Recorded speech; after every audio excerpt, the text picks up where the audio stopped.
here I am, still watching Star Trek in the background of everything that I do.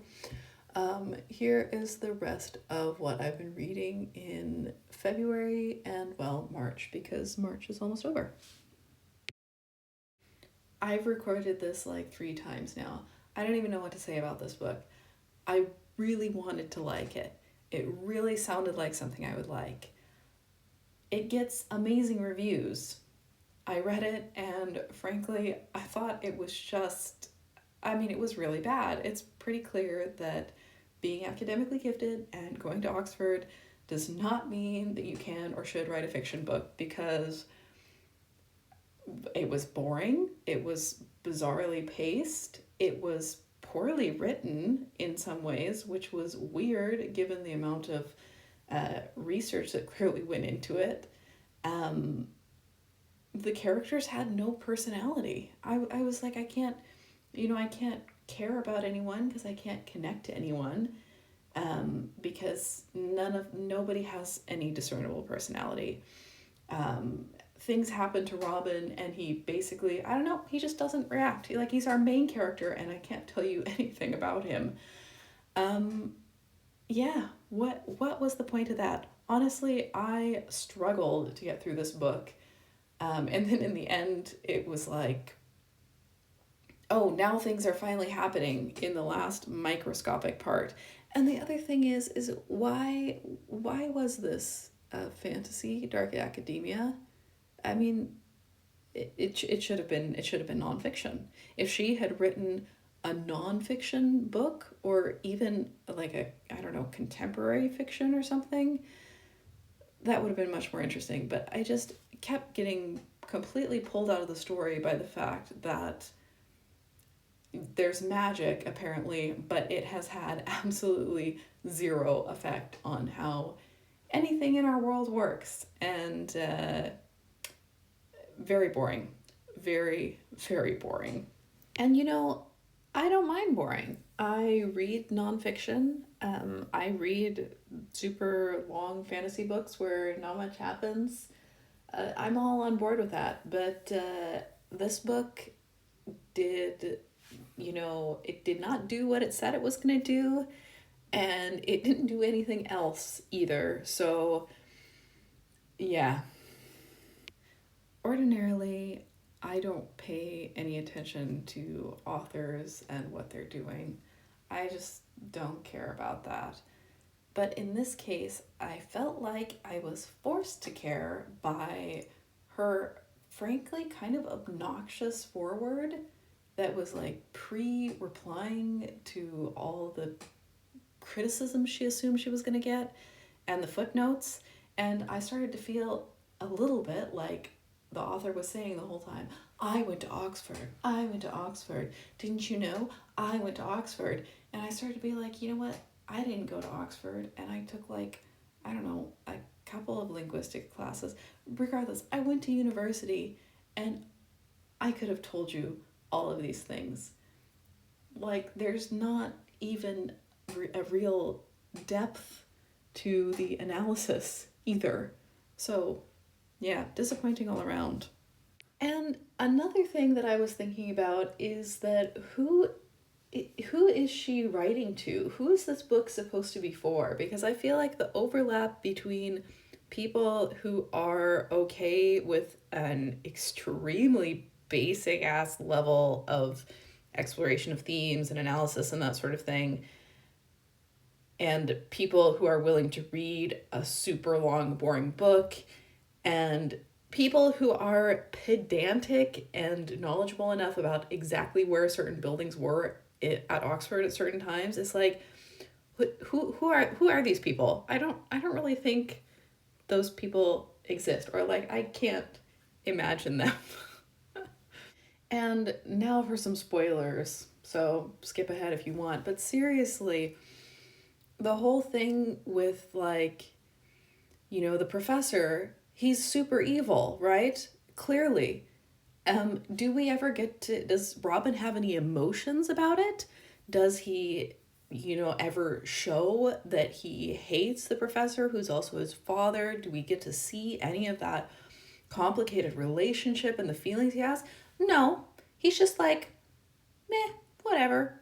Until in the end, when he kills the professor, and I'm like, really? This should be like a big cathartic moment. This guy is so evil. He's had so much effect on Robin's life and who he is as a person. And Robin, I don't know, finally stands up for himself, finally. But no, it's just like Robin was really angry, so then he killed him. And I'm like, well, this doesn't even track with Robin's character, what very little we see about it, because he's, he doesn't do anything. He doesn't do anything. He doesn't have any feelings about anything. And that's the other thing. In the end, when everything finally started happening, I'm like, well, gee, I wish I could care, but I didn't really get to know any of these characters. They're all very flat and one-dimensional. And it's like, the evil guys are evil, yeah, but do we ever get to see how, the characters that we're following actually feel about this? Or are we just told that the evil guys are evil and the good guys feel bad in the footnotes? Very tangentially related, obviously, but I actually just had the thought about Kira in Deep Space Nine, and how she was, and they talk about it as that she was part of a terrorist cell, fighting against the occupation of her home and all this sort of thing. And how many of her storylines deal with her thoughts and her feelings and her experiences around what she had to do, the violence that was required to make a change, and was it worth it, and how she feels about it, what are the consequences, her interactions with other, people from her culture and how that has changed and everything. And that's Star Trek, and that's made up stuff. And it's just that there are moments in a sci-fi TV show that explore the ideas that this book was trying to do more effectively in some ways, because the subtitle is The Necessity of Violence or whatever. So yeah, this was a big disappointment, and I say that as somebody who, like I said, was really hoping to like it, who's interested in, the themes that are here. And yeah, you know what? I still like dark academia. I still love sitting in the dark and gothic halls of a beautiful university. So I did actually enjoy, like I said, maybe the first little bit of this.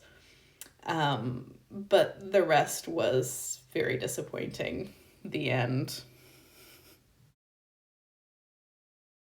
Man, another disappointment. So this also had so many elements that I should have really liked. The thing is that it is billed as, adult. It's not supposed to be a YA novel.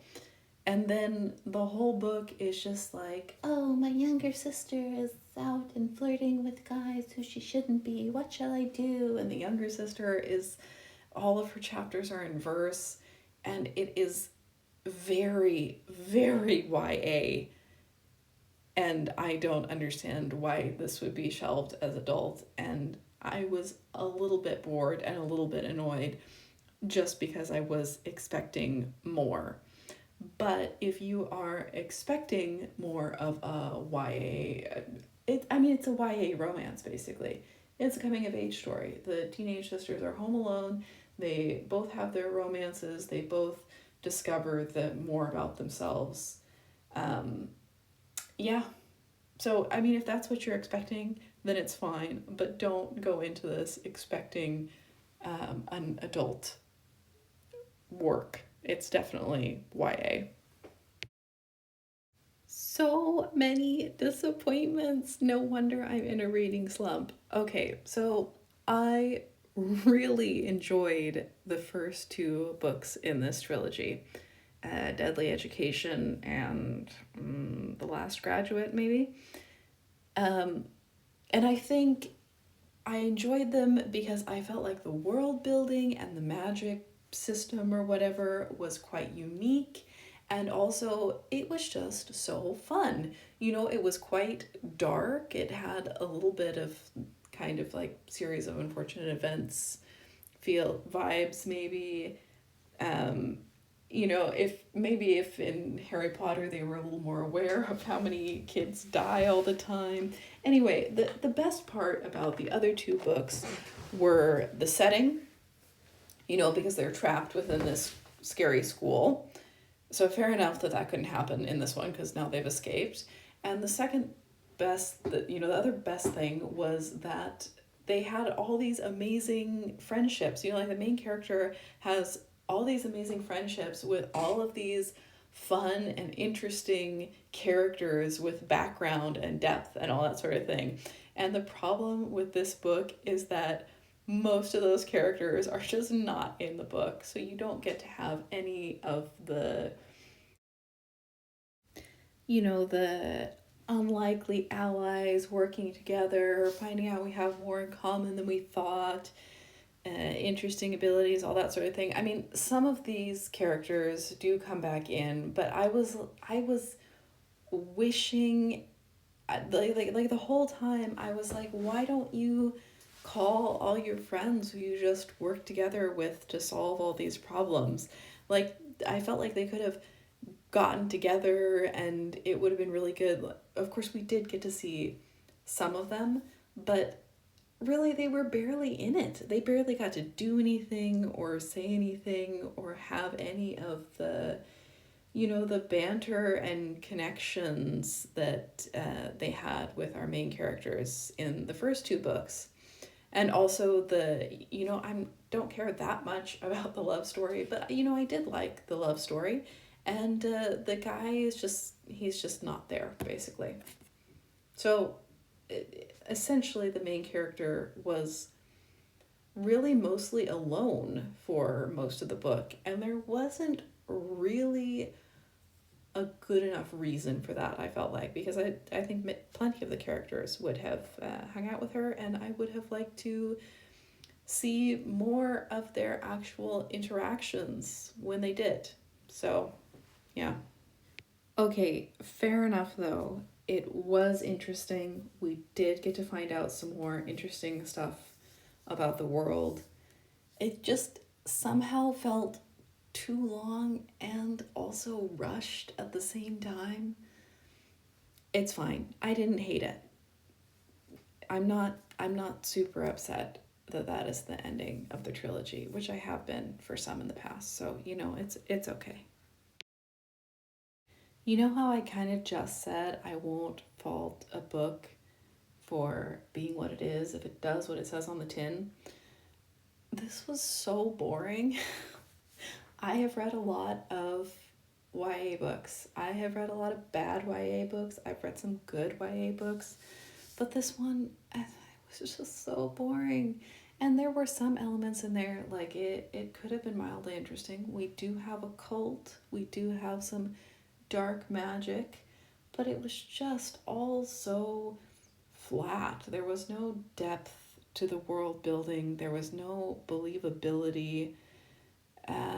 Yeah, this is a no from me. There are more books in this series, and I am definitely not gonna search them out. Like, I didn't hate this book. I did actually force myself to finish it, but I did find myself skimming past the sister who was in the forest with the wolf. I skimmed past those parts to get back to the sister who's like trying to deal with the religious cult or whatever. Obviously, that's way more interesting. The other thing, you would think this was a Little Red Riding Hood based fairy tale retelling, right? For the wolf, the red cape, and everything. That is the only connection to Little Red Riding Hood it has. And it's way more of like a Beauty and the Beast inspired story. I don't know. Just thought that was a bit weird, to be honest. Okay, I promise that not all of the books in this video are going to be a disappointment, but to be honest, this one was also a little bit of a disappointment. I wasn't super mad about it because I wasn't super attached to the first book. I read the first book because, I don't know, it was going around on TikTok or whatever. And you know what? I had fun.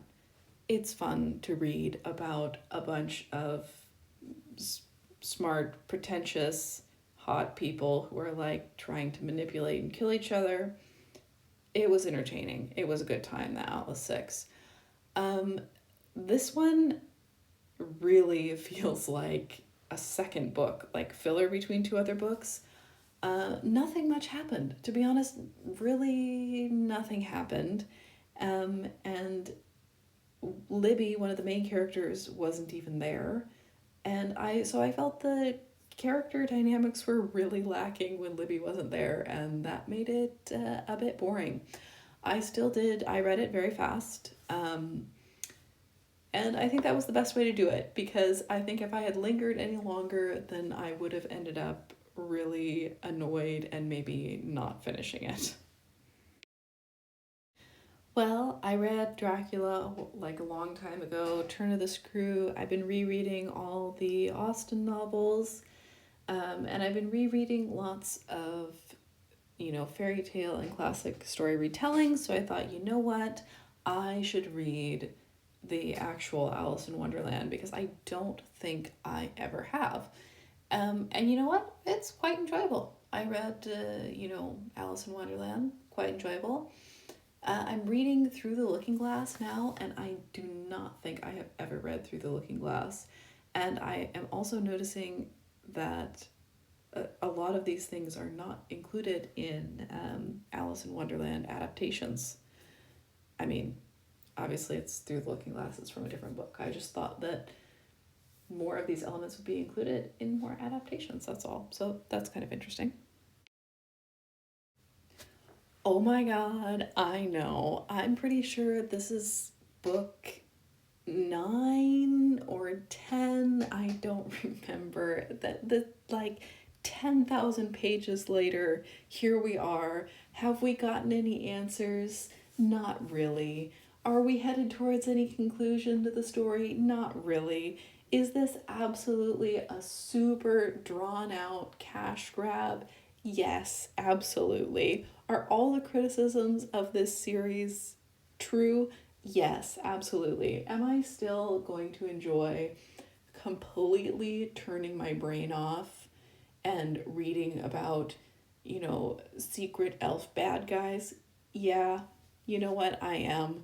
The thing is, I started reading this series because I had a group of 5th grade girls who were super obsessed with it. And I think at that point they were on book 4 or 5. And they said to me, their teacher, they were like, "You'll never catch up with us." And I was like, "Oh, kid, watch me."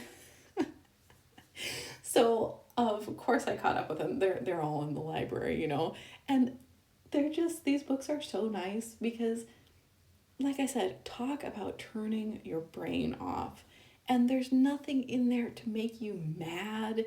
And there's no, because I feel like sometimes when you're reading YA as opposed to middle grade, because this is really more middle grade, this is like for kids and the characters are 12 or so. Yeah, there's nothing to make me mad. I'm just like, it's like I'm watching, I don't know, Ever After High or something. It's that nice. And you know what? I'm having a great time. I will absolutely continue to read these. I cannot imagine being a child like of the age that these are intended for and sitting here like 10 years later and I still don't have any resolution to the story and now I've like totally outgrown this. It's very funny to me, but you know what? I'm having a good time. So I'm pretty sure this book has been on my currently reading, list on Goodreads for, I want to say like at least a year at this point, since it came out. I honestly, I don't know. I may just have to abandon it at this point.